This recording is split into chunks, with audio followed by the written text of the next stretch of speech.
Hello, and welcome, friends. It looks like sports are done for a while.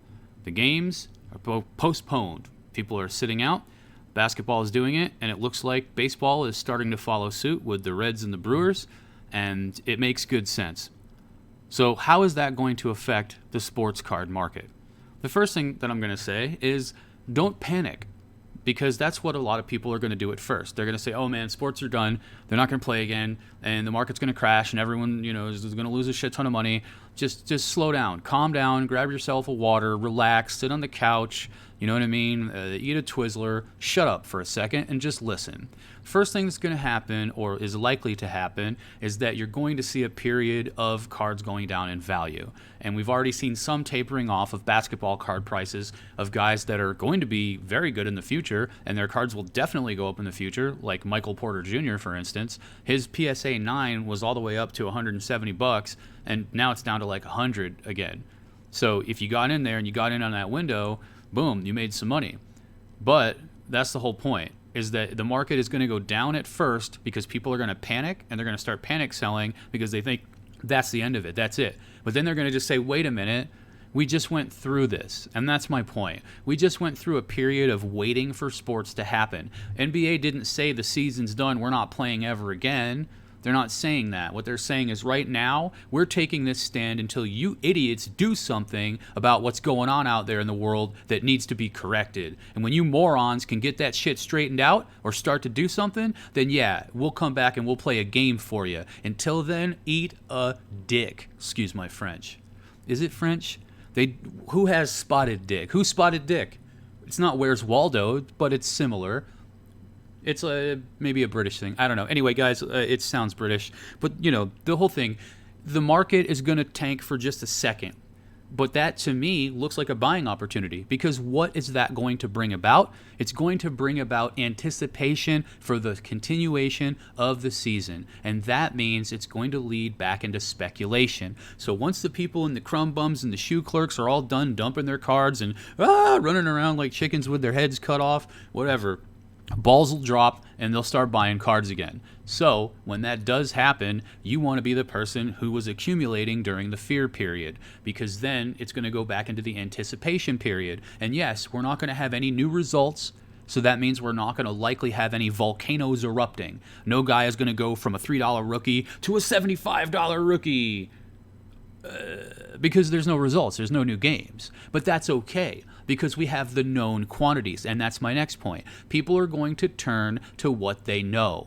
And that means they're going to invest in people and accumulate in people that are going to be there when shit starts up again. That's going to be the guys like LeBron, the guys like Giannis, the obvious picks. Luka's good, same thing, whoever. And then people who are going to be in the second round of the playoffs, guys like Jason Tatum. And then a guy that we've talked a little bit about, but a guy that I'm definitely picking up as much as I can. And I think you should try and pick up his Optic rookie, because his Optic rookie is around $32, but it is going up and it will continue to do so, I believe. And that is Donovan Mitchell. So Donovan Mitchell is that guy. He's obviously just greatly improved, and he's going to continue to do work when the NBA does come back. So that's a guy that I'm currently investing in on the side here, and I believe that those are the types of players, and people should also turn their attention back to vintage. That means guys like Michael Jordan, guys like Magic Johnson, Larry Bird, Julius Erving, all of these guys, Charles Barkley even, Shaq, all these dudes that are the vintage players, because again, we don't have any new games. We don't have any new results. There's nothing keeping us interested in the storyline of the main season. That means vintage gets a bump, and also because so many of those guys already have finished their careers, they're already in the Hall of Fame, and you know that they're better investments than a shaky random dude that's like, only had a couple of good games, et cetera, et cetera. You don't want to be day trading in that scenario because you don't have the results coming in that are going to drive the prices of the cards back up.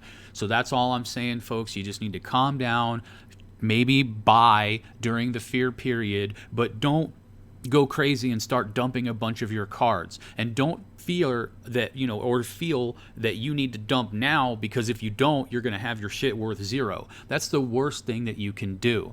Whenever Bitcoin tanked, I told the wife, I said, hey, Bitcoin's at like 3,500 right now. We should just spend all our money on Bitcoin at the time of everything going on with coronavirus at first. Bitcoin's back up at like 11K or some shit, and it would have been an amazing spot. But everything was so uncertain that we decided not to do that. But if we had, we would have made a shit ton of money. Because that buying in through the fear, you go against the grain in those spots. So what I'm here to tell you is that don't expect the market to boom, but expect the market to bubble. And not bubble meaning crash. I mean like simmer, like little bubbles on the before you make macaroni and cheese, maybe like a hot dog, you know what I mean? So yeah, it's just going to just simmer down a little bit, but it's there. So buy the fear, don't sell, and buy the vintage. Buy the vintage now while people aren't even paying attention to it. They don't even realize that they're going to go back to buying Michael Jordans and Magic Johnsons. They don't know because they're not even thinking about it. But that is where they will be led to because they won't have the gains. So when they're thinking about who they want to buy, et cetera, it's going to be guys like Donovan Mitchell. It's going to be guys that are currently still in the playoffs because it's building anticipation. But in addition to that, it's also going to be the vintage guys because they're there and they've already completed everything. So those are the most important pieces of information for you guys. And let me check my notes, see if we're missing anything else here. Yes, the question that we wanted to ask also was, what does football do? That's the question, because a lot of people have invested, myself included, a lot of money in the football cards waiting for that season to start on September 13th. Does something get resolved or does enough get in motion that keeps football going? Or do the football players say we're not doing it either? And if that's the case, then that is quite scary because football is working on their different, 16, whatever. But I still don't think the market would crash. Even if it's delayed, it would still be in a period of anticipation. And if we're in anticipation, and that means it's also accumulation. So again, don't expect boom, but expect consistent and don't sell into the fear. Yeah, if you got to sell some shit to make some money, whatever else, you just like, look, I overspent, whatever else. Yeah, sure. Sell some cards, man. Get out of there. Be more careful in the future. But, I think that we'll be okay. And I think the anticipation / accumulation will lead to another scenario where we're seeing card prices go crazy and little volcano explosions when sports again start to come back. So we just went through all of this, and we're lucky, and we should be grateful that we've had what we've had to this point, because we've seen some of the best games of basketball that I've ever seen.